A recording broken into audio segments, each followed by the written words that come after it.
Good morning, everyone. I'm really excited to be part of this very crucial feature event to be organized by USN Indigenous International Network and YCAF Foundation based on Indonesia. Myself, Fulman Chaudhary, originally from Nepal, and now I'm representing on behalf of organizer. We are two different organizers for this feature event. One is SN Indigenous International Network, which is located in Kathmandu, Nepal, registered under Nepal government. And another one is YCAV Foundation, which is registered under Indonesian government. We have great opportunity to address our very important theme for this feature event. Our feature event's title is Fostering Equity for Sustainable Development, Mobilizing Innovative Resources and Partnership to Support Inclusive and Sustainable Social Progress. This is our main goal, main theme of this feature event.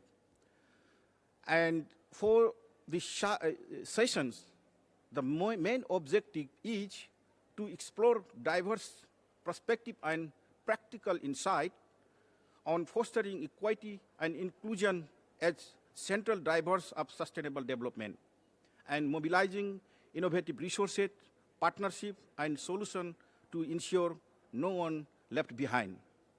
This is our objective of our feature event. Before starting our feature event, I'm going to invite for opening remarks on behalf of organizer, Mr. Luisman, who is part of his organization, YCF Foundation. At first, I would like to invite you to be at the podium. Welcome, Mr. Luisman. Please.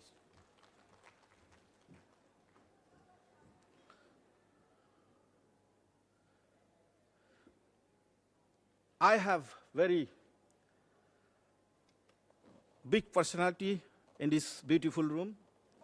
On behalf of our co-partner, Samantha, she is also belonging from YCAV Foundation from Indonesia.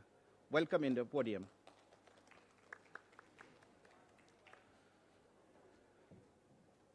I have also dignitaries as a panelist from India.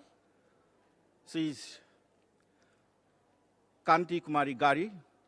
I invite you to be at the podium, please.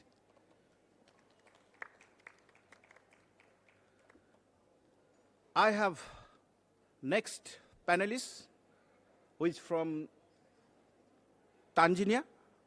Am I correct? Nigeria, sorry. Dr. Daniel Jaji Advocate. Welcome at the podium, Dr. Daniel. And I have also very young activists, youth activists from Nepal. She is working for how to generate income generating activities for young generation in Nepal. She is from Nepal and belonging Asian Indigenous International Network. She is Alisa Burathoki. Welcome in the podium.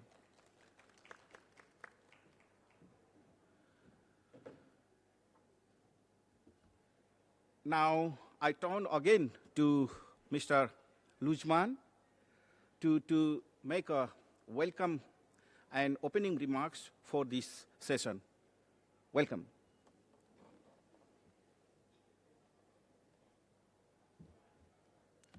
Thank you very much. Thank you.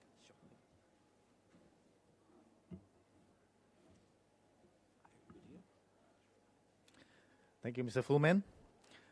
Excellencies, honorable ministers, distinguished delegates, fellow advocates, ladies and gentlemen, good afternoon.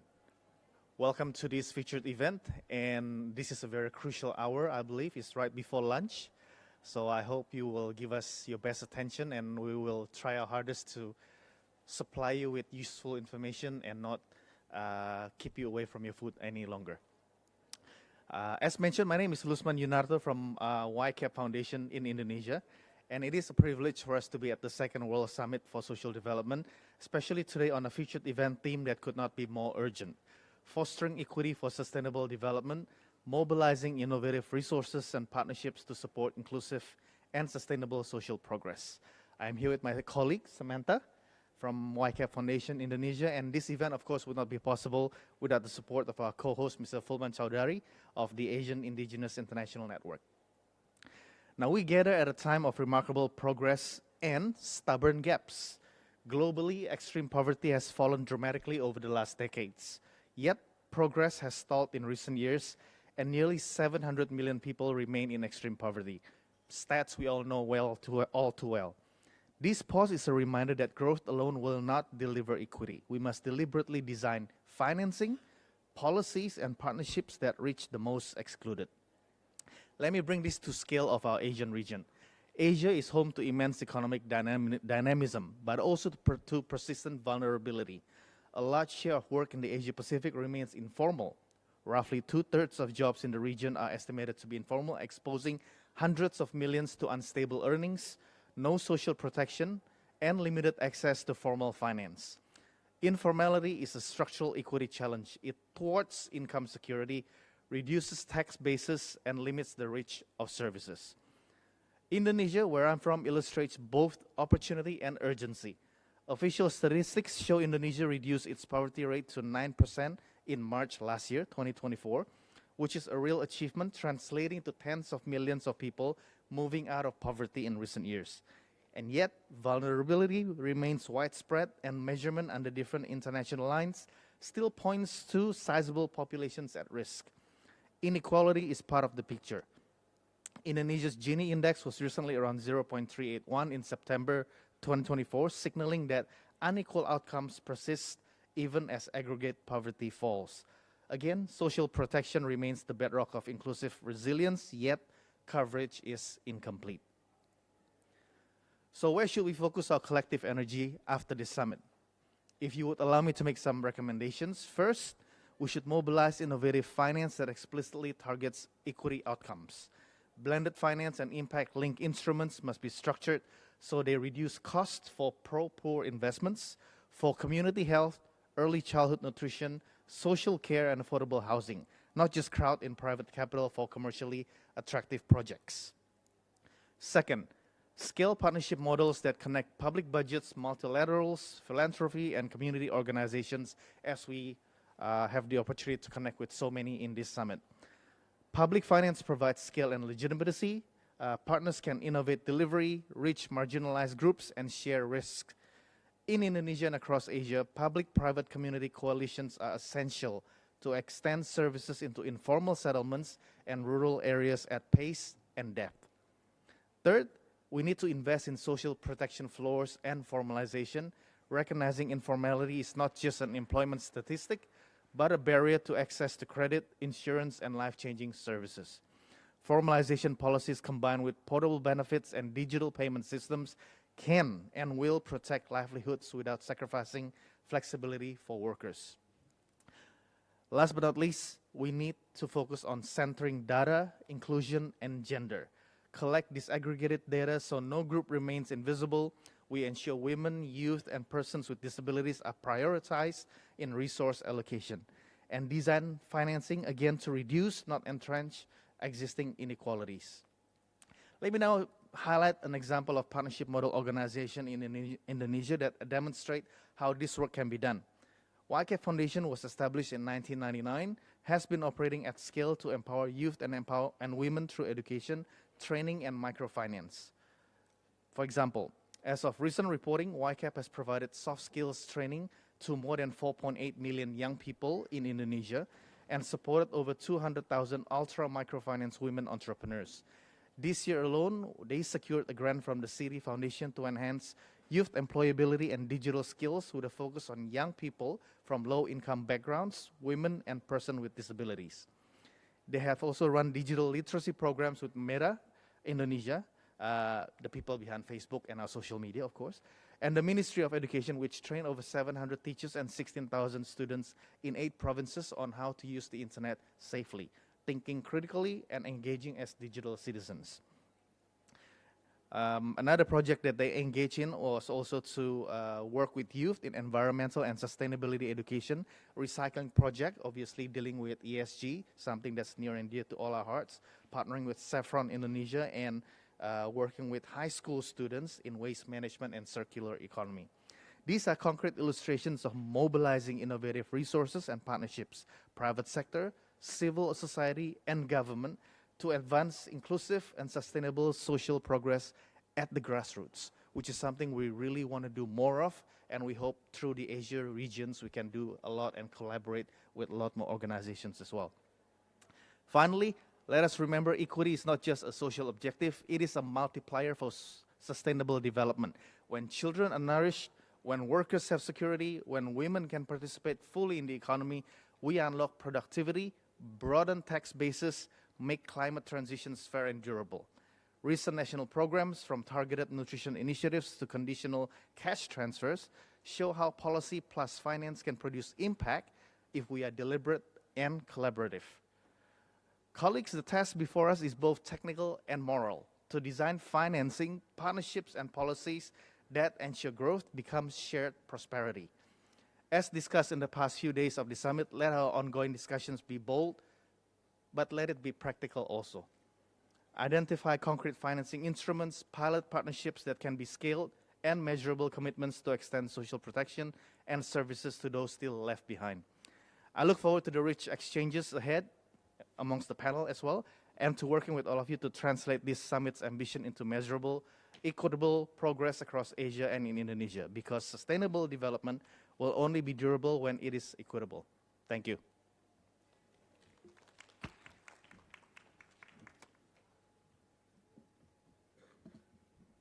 Thank you, Mr. Lijman, for your insightful and very inspired statement during these opening remarks. And now, turn is to introduce my panelists who are in the podium. We have 5 panelists, including Lijman, and they will have 5 minutes for their presentation. And after the presentation, we'll open the floor for question and answer from the floor. And before giving the floor to my panelists, I will introduce my panelists. At first,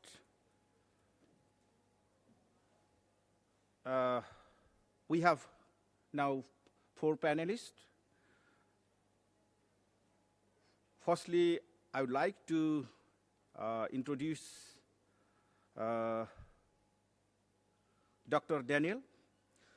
Dr. Daniel is a social entrepreneur in his origin, personal brand strategist, digital marketing consultant, travel consultant, and even producer and event host. He is the author of The Digital Dimension on How to Brand Yourself and Your Business. Dr. Daniel is highly skilled and experienced in hosting conference, branding, e-commerce, and digital marketing. His academic has successfully implemented major campaigns and oversees the launch of global brands, digital campaigns project, while facilitating trade and investment for Africa and the rest of the world. Our next speaker, I have Alisha Budhathoki, is a youth advocate dedicated to uplifting indigenous and marginalized communities across Asia. Growing up witnessing social and economic inequalities firsthand, she has committed her work to make sure voices from the ground are not only heard, but genuinely included in decision-making spaces. Her work focuses on creating equitable society and to access to education. I have next speaker.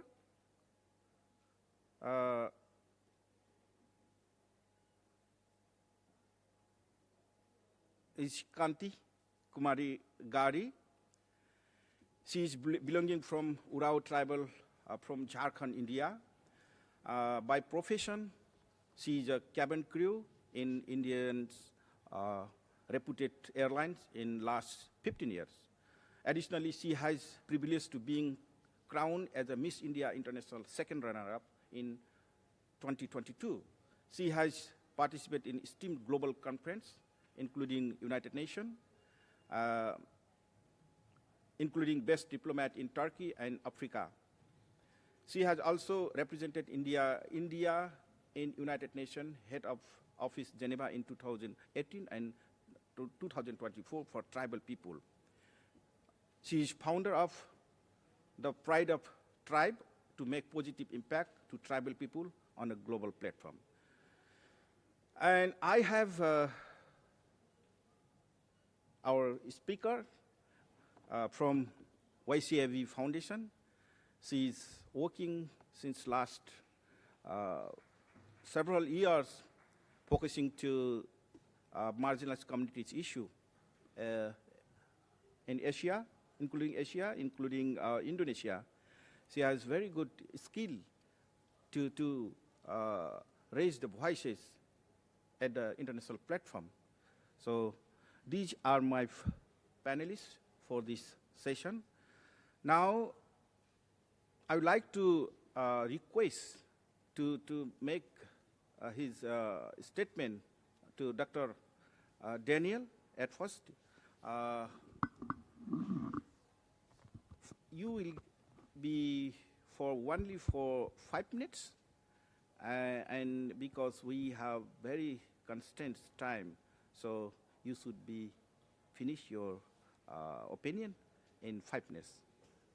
You want to speak from chair or you want to come here? Whatever you like. Anyone is okay. Okay, that's fine. All right. Floor is yours.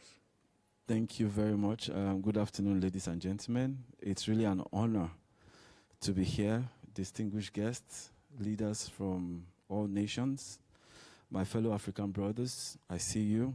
Thank you for being here. And for everyone that has been here, I also want to specially thank our host, Pullman, for this amazing opportunity to share thoughts with world leaders that are gathered here today. Also, a co-host, amazing speech you gave us there. And to all my panelists, thank you for wanting to share this privilege and this seat with us.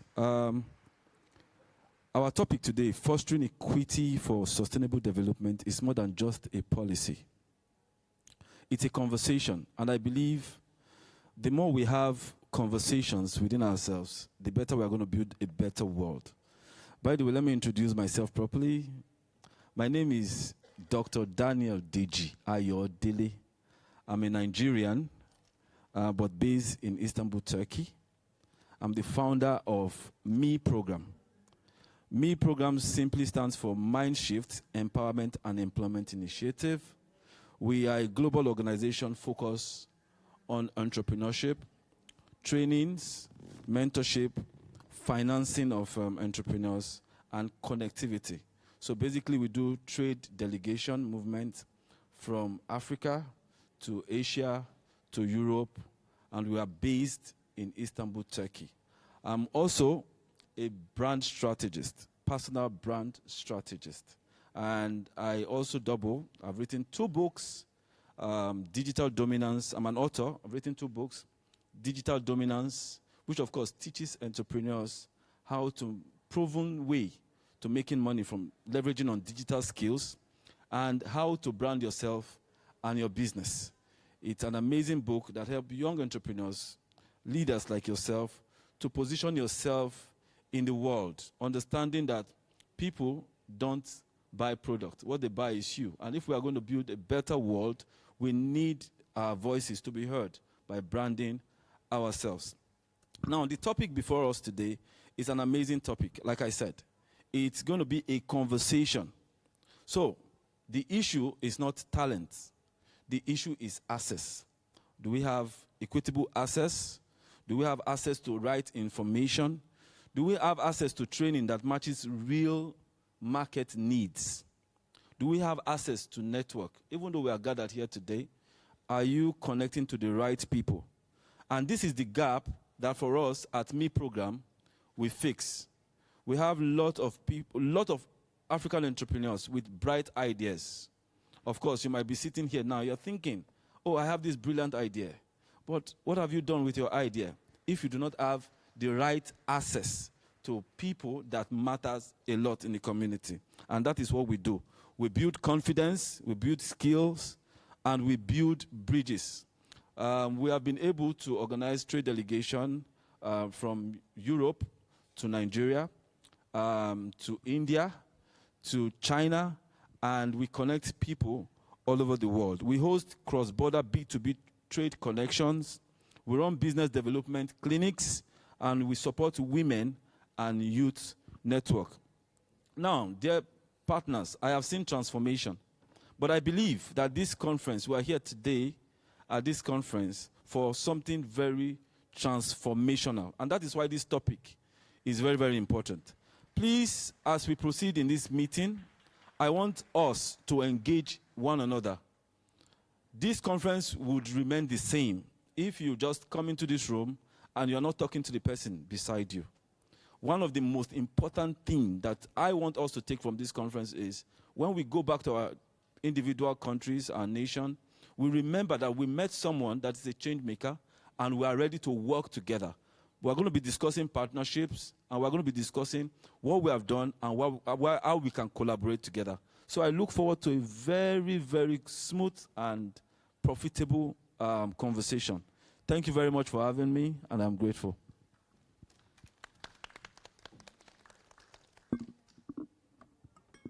Thank you, Dr. Daniel. Very comprehensive thoughts. We really appreciate for your statement. Now, I will have the opportunity to invite my panelists, Kanti Kumari Gari. I would like to call you to address about our main objective of our session. You have the floor.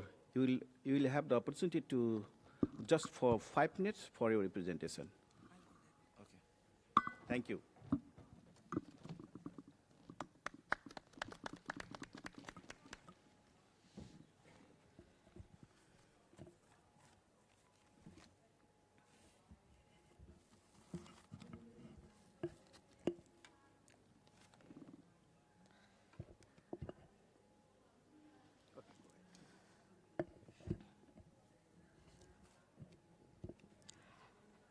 Namaskar, good morning, Assalamu alaikum, everyone.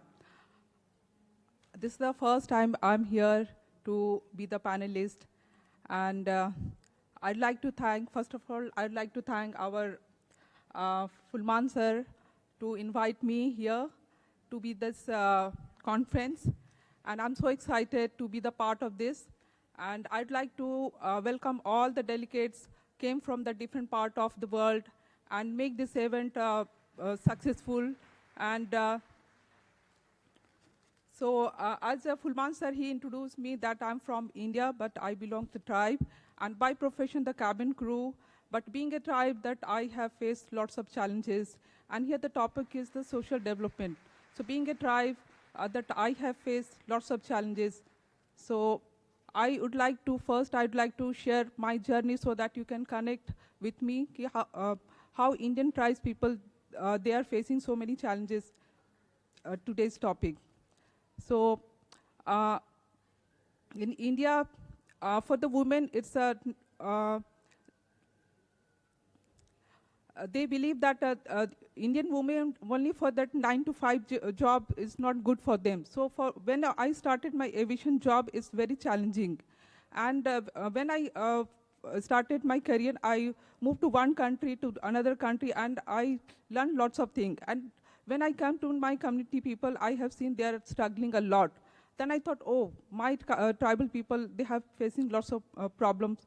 And so I started participating in different kind of conference and started learning. And this is the journey I started. And now I'm here. I feel very proud for myself. I started the own organization, the Pride of Tribe. This is a platform for the tribal community people.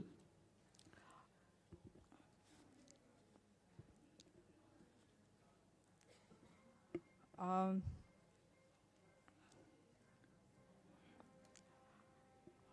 a little bit nervous, but just...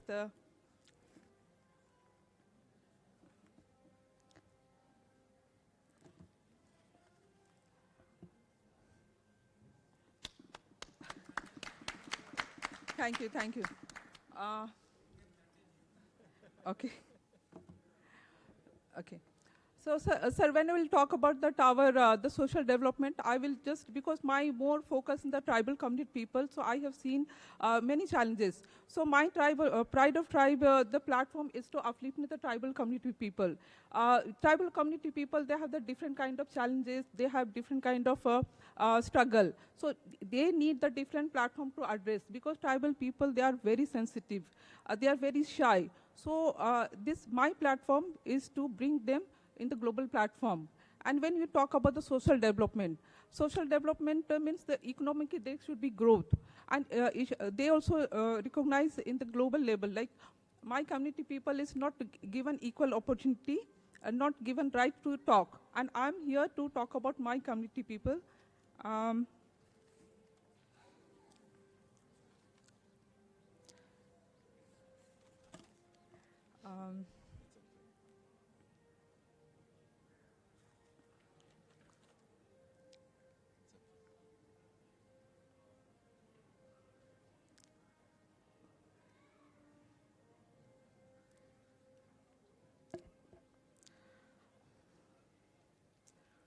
Thank you, thank you. Really, I appreciate your patience and supporting me. Okay. So India being the second largest country in the world, showcasing the youth population as a strength and future. However, it's also for significant challenges for fostering equality for sustainable development. My personal opinion to importance of, firstly, promoting fairness and justice in access to resources and opportunity. Second, leveraging innovating and collaboration to drive progress. Third, presence need without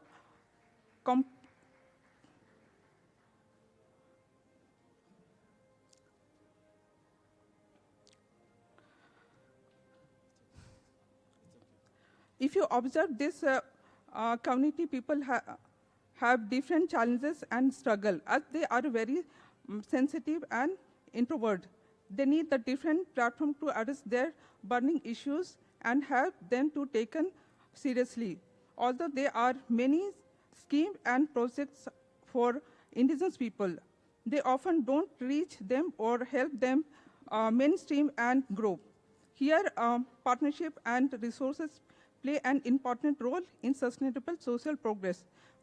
Collaboration with the different types of organization can create a social impact on their lives and make it easier to reach out of them. Conferences like this help connect with different types of people and build the network for the powerful positive impact. I'd like to take this opportunity to highlight my organization vision. The Pride of Tribe is global platform committed to uplifting and empowering tribal indigenous people worldwide. Our mission is to provide prestigious award recognition along with mentorship and grooming conferences that address critical indigenous issues and promoted sustainable development globally. By fostering connection and creating opportunity, we aim to amplify tribal voices and ensure that invaluable contributions are in honor and celebrated worldwide. I finish my sentence by saying that if one person stands for for that another person, the miracle happens. And I thank you each and everyone. You stand for me, and you allow me to speak here. Thank you so much.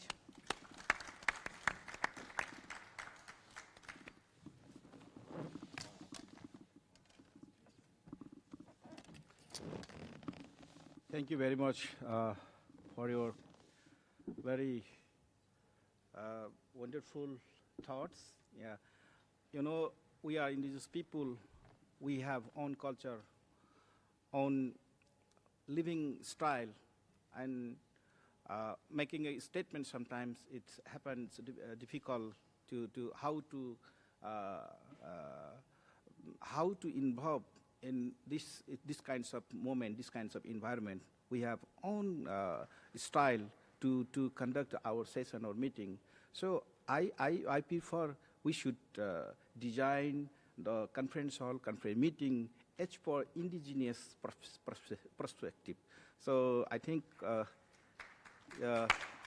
Kanti, expressing really your thoughts, your opinion is really crucial. But sometimes we feel very difficult to express our opinion in this this environment, because we want to our culture, our environment.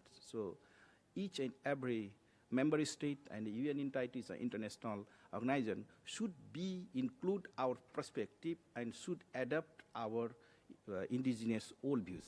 This is my opinion. Thank you, Kanti.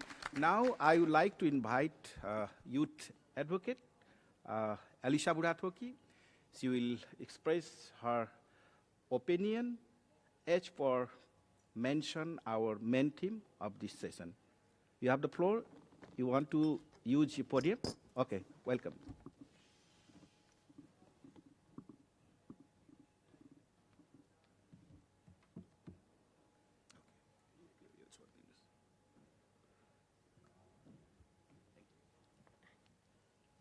Well, good afternoon, distinguished guests, panelists, and all my colleagues. It is such an honor to speak here alongside so many passionate leaders.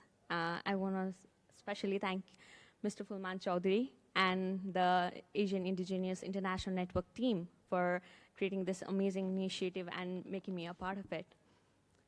I'm, well, a little bit of background about myself. I'm a 28-year-old, and I am based in Kathmandu, Nepal. My father actually is from a very rural background, and he gave me, our family, a chance to come to the city, and he always used to tell me, Alicia, education is the most important thing. In any life circumstance, it will be the only thing that will help you move forward in life. And getting this and being part of this initiative and being part of with you all is such an, I'm so honored here.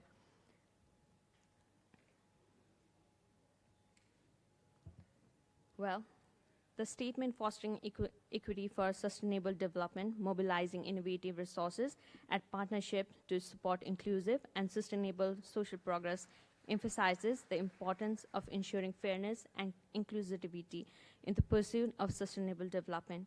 It suggests that to achieve meaningful social progress, different stakeholders such as government, private sector, and society, international organizations must come together to mobilize innovative resources and form effective partnerships. When we talk about equity in development, we are not asking for charity or sympathy. We are asking for fairness in opportunity, for resources, knowledge, and decision-making, power to be accessible to everyone, especially those historically left behind. Some groups, like rural communities, indigenous people, women, and young people, often do not have the same access to education, technology, funding, or decision-making. So to move forward sustainable progress, we must design solutions that meet their specific needs and include their voices in shaping those solutions. Equity does not mean giving everyone the same thing. It means understanding the different communities, that they start from different realities, and ensuring support is tailored so that everyone is given a fair chance to survive. Many global programs have funding, but they actually fail because they do not include grassroots leaderships.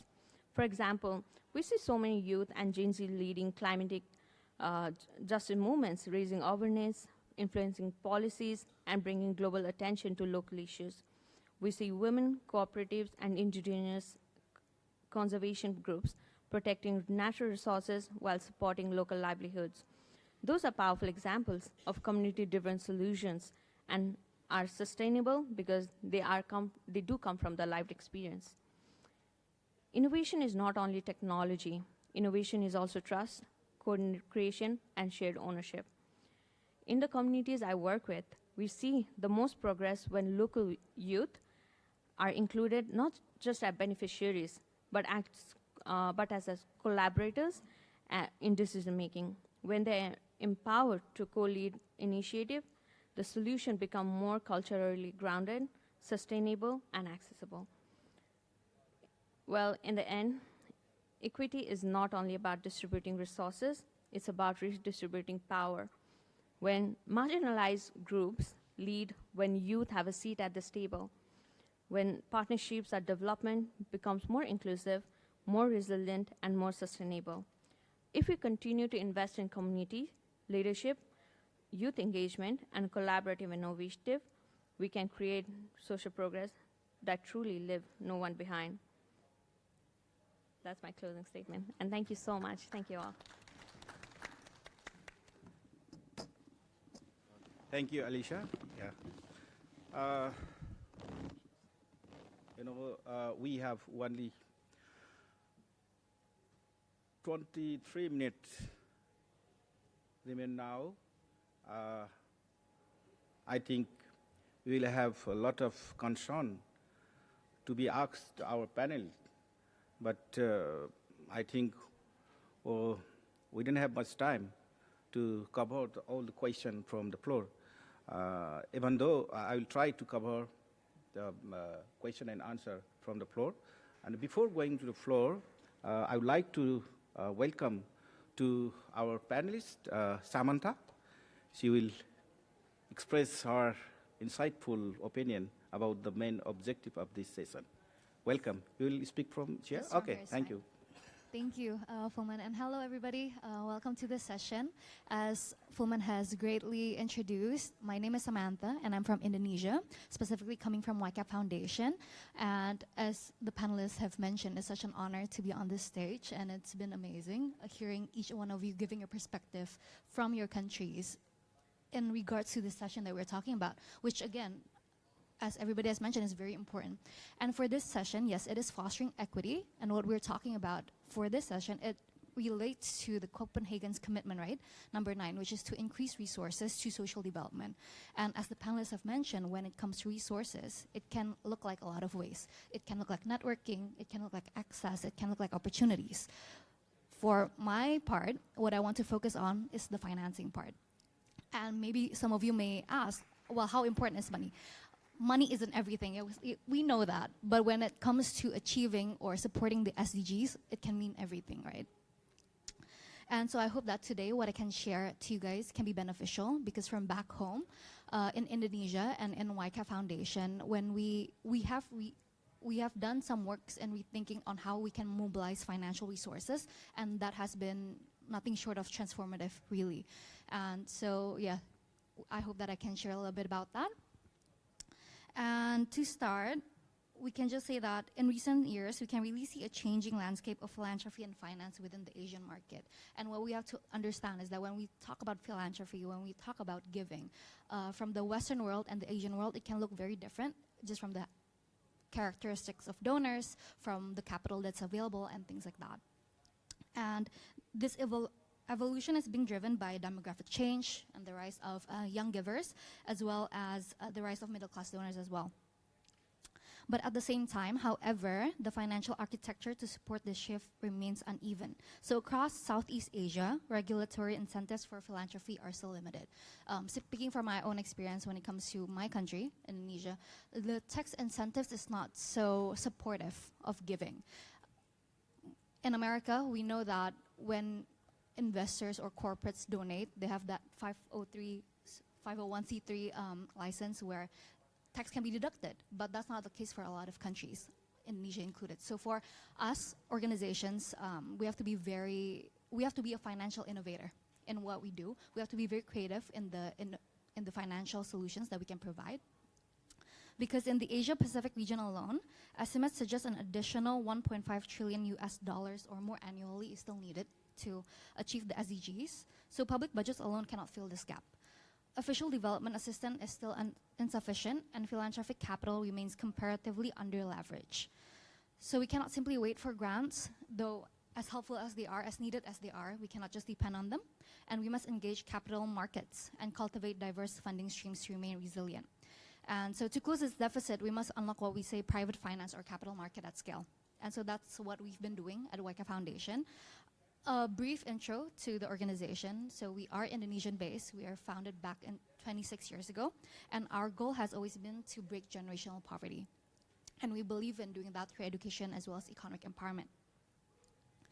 And in doing so, we believe in equipping scholarships to youth. We provide microfinance access to women. And at the end of the day, the goal is for all our beneficiaries to be self-reliant so that they can improve their welfare, right?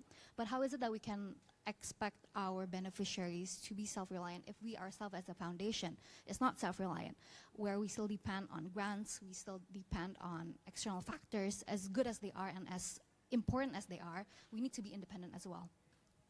And so at YCAP, we have mobilized financial resources in two primary ways. The first one is through capital markets as a force of good.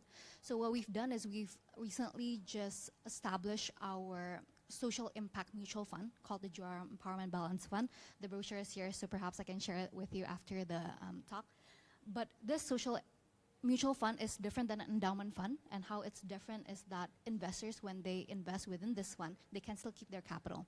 But 1 to 5% of their profits then go back to YCAP's program, which is to provide scholarships to underprivileged youth. And to date, since inception, our profit has been about 34%. And so that's a fantastic number when it comes to investing in capital, right? Investors are happy. We are also very, very happy.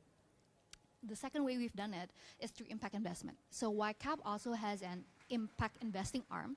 And what we do is we invest in social-led startups, usually women-led, that focuses on education, increasing livelihoods, healthcare, all those things.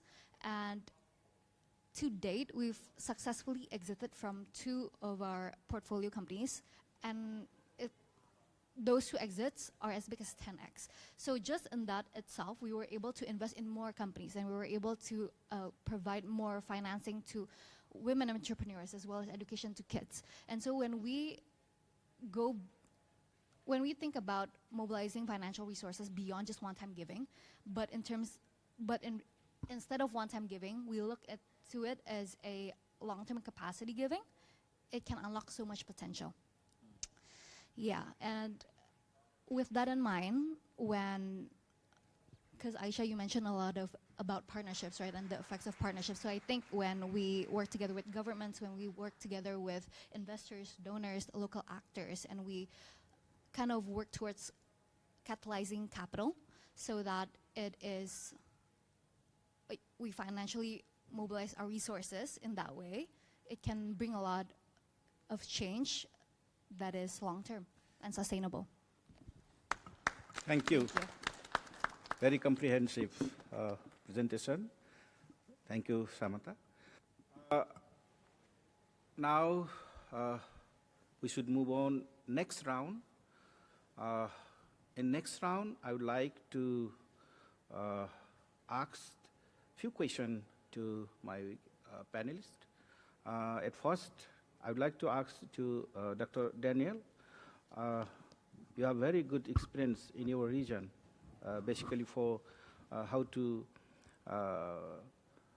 access for a community and the indigenous people, basically for the financial growth for indigenous people and other local communities. And I would like to ask, how can innovative partnership in between government, private sector, UN entities, and other international agencies, so that they can ensure their rights as per their perspective, as per their guideline and policies. How can you explain about this line? Thank you very much, ladies and gentlemen. Once again, it's really a pleasure to be here and sitting in the midst of these beautiful women. I guess you know that I'm seriously blessed. I should be under serious pressure because I'm with ladies and just so it's an honor. The country where I came from, Nigeria, I'm sure that everyone or most of us know about Nigeria. We are a country in West Africa, and we are about 250 million people in population. And if you have heard about the country called Nigeria, we are blessed with diverse mineral resources. We have growing, young, innovative minds, of course, young leaders. So we are blessed. But some of the things that we do not have, like I've shared, is one, access to financing. A lot of young Africans, most especially Nigeria, have amazing ideas. And for those of you that use social media, you will know that some of the things that you watch, come from a country where I came from, Nigeria. So we are blessed when it comes to idea. One of the things that we do not have is the financing. So a lot of people, you have ideas, but they don't have the finance. Then the second thing that we do not have is mentorship. Even though we have a growing population with these brilliant minds, so many of them do not have mentors, someone that mentors them. Then the third thing is the connectivity. One of the things that I'm going to be sharing here, which of course we are all here to talk about, is partnership. Now, going down to your question, how can government agencies, private organizations, and even communities, share what we already have? And the first thing I want to share with us, like I've said, is if we must partner together, the first thing is we must have a shared purpose.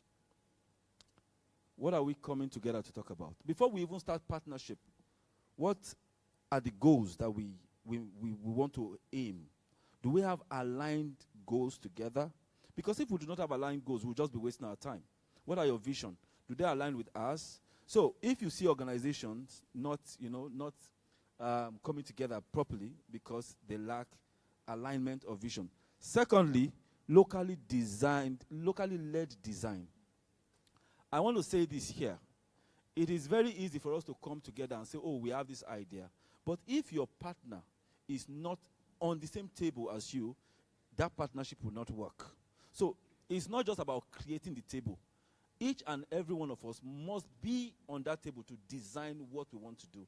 Then thirdly, transparency and fairness to opportunity. Please, it doesn't matter where you are from. It doesn't matter the country where you are from.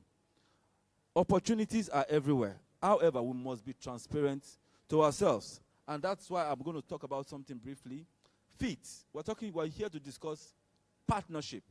The question I want you to ask yourself, and I want you to go home with, is, are you fit for partnership? And when I mean fit, are you friendly? Because some of us come here and we are not friendly to each other. You're not even smiling to the person close to you. So how do we partner together? We must be friendly if we must drive partnership. The second one, in fit, interest. What are your interests? Do we have the same interests? If my interest is to build impact, do you also want impact, or you just after the money? Then the third one is trust. Can I trust you with my fund? We are here to talk about finance. If I give you money as an investor, will I go home sleeping that, oh, my money is safe? Or will I go home regretting that my money is not safe? These are some of the things that we're talking. And if we must build partnership, we must consider fit. Friendliness, intent or interest, then trust. Thank you very much. Thank you, Dr. Daniel. Now, before giving the floor to my panel, I would like to open the floor. If anyone will have any concern, any suggestion, any concern, any question, you can raise. I would like to give the floor. Yeah, I will not give. I will not in position to give the more and more. Just I will give the floor for only for three participants from the floor. Yeah, at first I saw the hand behind of you. Yeah, yeah. Introduce yourself and yeah. Do you have a microphone? Mic, please provide the microphone.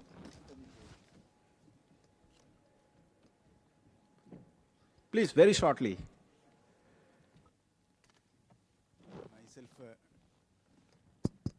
okay, I'm Dr. Regu from India. Just have a question to Dr. Daniel related to business development clinics. Have you given consultancy support to the other nations or other small community entrepreneurs in relation to through your clinic program? Thank you. I didn't get your question. Please come again. No, I would like to know more about the business development clinics. Okay. Thank you. Daniel. All right. Hello. All right. I'll be very brief with that. So at the business development clinic, what we do currently, like I said, we are currently based in Istanbul, Turkey. And of course, for those of you that know Turkey very well, Turkey is a producing nation. So under us, we have about 24,000 businesses registered directly under our incorporation. So what we do, because we now know the problem, of course, the first problem is mentorship. The second problem is financing, like I said. The third problem is connectivity. Now, what we do at the business clinic are three things. We help entrepreneurs, business leaders like yourself, to have mentors. So you don't have to go everywhere. All you need to do is within the community, you search which business do I want to do, and you easily find them. Then the second thing, financing. We are in partnership with Qatar Funds. Of course, if you know the booth, Qatar Funds is upstairs. What we do with Qatar Funds, we have been able to access over $4 billion, which of course our entrepreneurs benefit from. Then the third one is connectivity. Even among the society, you can connect with fellow businessmen. You can connect with fellow entrepreneurs. Some of the people here we have connected. I left China to India. From India, I came here. And some people here hosted me by the community that we have built. So what we do basically there is to help you learn, earn, and connect. Because if you take the L from learn, you earn. Then when you connect properly, it is easy for you to earn and learn. Thank you very much. Next. Oh.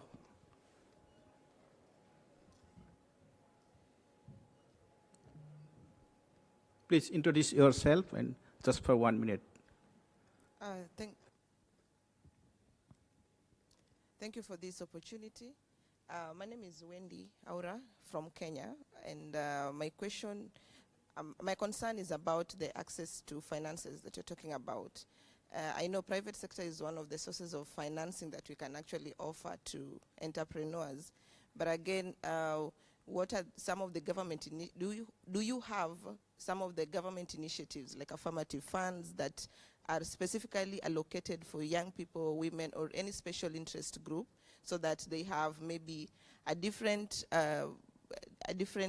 rate for in terms of credit and also accessibility of that credit? Because I know one of the big issues, as much as we're talking about finances, is the if you're talking about the rates and the credit rates, so that it becomes so hard, and also the bureaucracy and the obstacles towards getting that funds. So do you have any government initiatives, as much as the CSO is doing their best to maybe have grants and soft loans, but what is the government doing about accessibility to credit?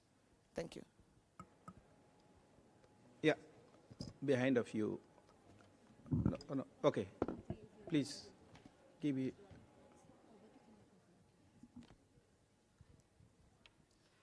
Thank you for asking this question.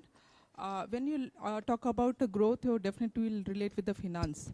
And you mentioned that there is a scheme and all. So I'm Indian, and in Indian, there is for the tribal community people, they have that tribal affairs, and they have different kind of scheme, but it will not reach to the people who need it. So I think that we need some awareness kind of program so that people, they should know about what kind of scheme government is providing for the indigenous people, and also that indigenous people are not aware of that, how they can use this kind of finance the government is providing for the growth. So I think that these are the challenges our community people are facing. So far I know. So and for the finance we'll talk. Then we'll talk about the business. We'll talk about our personal growth. How we can grow. Now that government has a very limited opportunity to provide job, and also now we are moving not depend on the agricultures. So now we have to turn into business, but we don't have idea. As Dr. Daniel has mentioned that we need the mentorship. It's a I now understood how important it's a mentorship.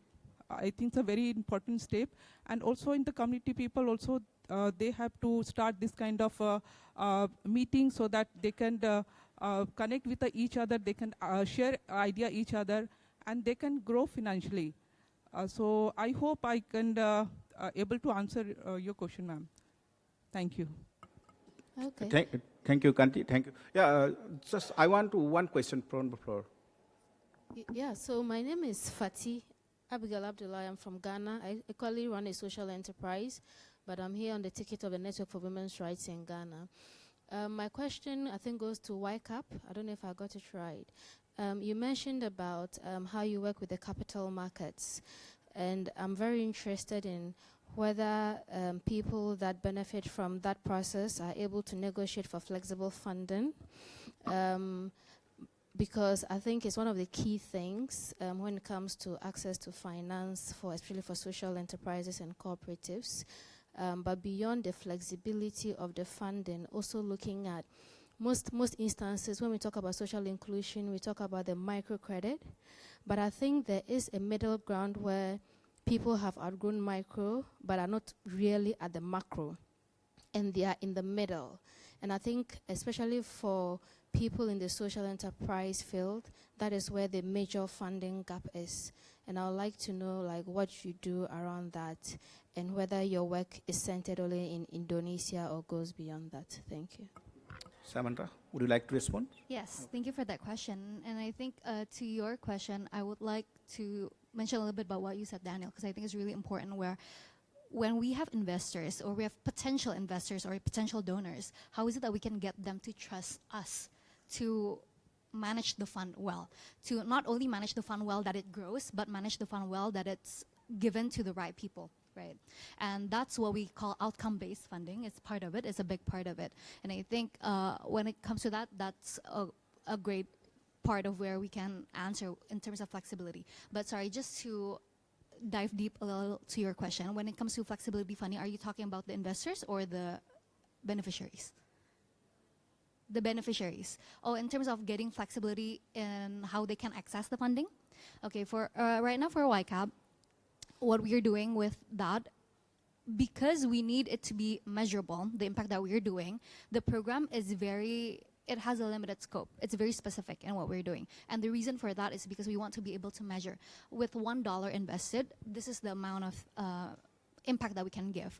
If the program is and it has a lot of variety, measuring that will be quite hard. It will be quite difficult. So if we understand, okay, for this program, the cost per head to send a kid to school is so in dollars, how much capital do we need in order to be able to fund, say, 150 kids to school next year? So I think when it comes to flexibility in funding, unfortunately, that's still not where we are at, because we do want to be able to provide that kind of impact measurement to our donors to be,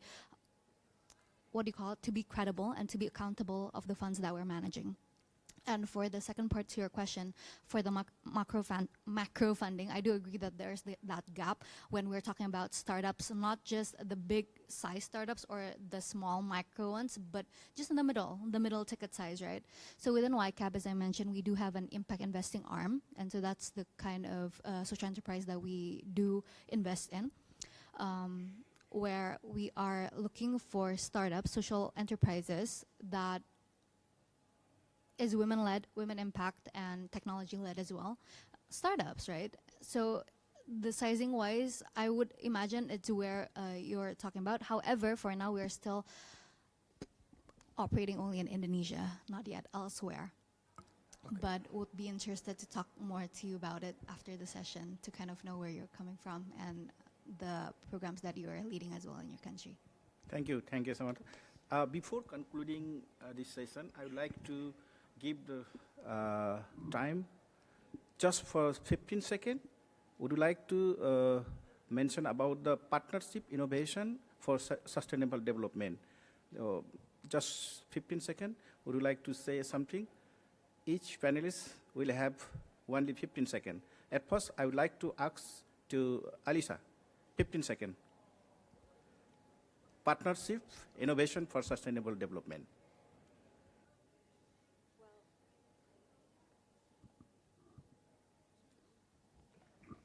Hello. Well, talking about partnership for sustainable, my friend here, Samada, where we all are, we come from communities where, I just want to give an example of if a community, a family is from somewhere where they don't even know that there is the importance of education. When they are lacking electricity in their daily life, they're not going to thrive and think, oh, this is the thing that I want. But because we come from in a country, because in such a country where we come from different backgrounds, it's our what we need is to help those people who are not in the same level as us, who are not getting the same benefits, who are not getting the education, who are not getting everything, resources, and partnering with people who are developing and working everywhere for this and or all around the world. Elisa, I'll stop you. Yeah, it's more. Yeah, same question to Daniel. Oh, I'm so sorry. Only for 15 seconds. Yeah. All right, thank you very much for this privilege. I just want to say, 15 seconds, it's important that as we gathered here, you know that equity is not a gift. It's a structure. So when we talk about equity, it's not a gift, it's a structure. And when we talk about empowerment is not a slogan, it's a process. Then sustainable development is not complete if each and every one of us is not involved. So if we must have a sustainable environment or businesses, we must be practically involved in whatsoever we do. And I hope that as you go back to your community, you will not be that shy type, you will not be that one eating, but you will be practically involved in everything you do. And that is when everything that we do will be sustainable. Thank you. Thank you, Daniel. Kanti, we are already over. Thank you, sir. So this time, just I want to remember the Dr. Ram Dayal Buddha. His quotation, Nachi se bachi. This is the very tribal quotation, means be your origin. Please protect and promote your originality. Then you will be, you connect with your root. And miracle happens when one person stands for others. Thank you. Samantha. Yeah, just shortly, I think from the whole summit, it's so apparent that we all have a shared responsibility to changing the world, and we all have our parts to play. And so as our founder likes to say, we can do good, but we have to do it well. Yeah. Thank you. Thank you. Yeah. In conclusion, I want to express heartfelt gratitude to all speakers, our audience. We are really excited to work together in future with the common agenda, common mission, common challenges. We have to, of course, we are facing a lot of challenging across the world. basically for human rights, social justice. This is the crucial challenges for us. So we are together. If we think we together, if we work together, if we do together, we really achieve our mission and our commitment. Thank you. Thank you very much for being with us. Thank you. Thank you very much. For as many of you that want to connect with us, we are here to take your questions outside stage. Feel free to exchange your card with us. And for those of you that want to connect with us on LinkedIn, Instagram, my name is Daniel DG Ayodele, or you can just type The Global Daniel, one word, THE Global Daniel. Thank you very much. I'd like to take the initiative to honor to the host, Fulman sir. From that India, we bring something for you, sir. Please come on the stage and just allow some movement to make this moment memorable. I'd like to call my Pride of Tribe team to come forward. And we bring something from the India to my all that fellow participant. I'd like to call my team. Please allow some moment.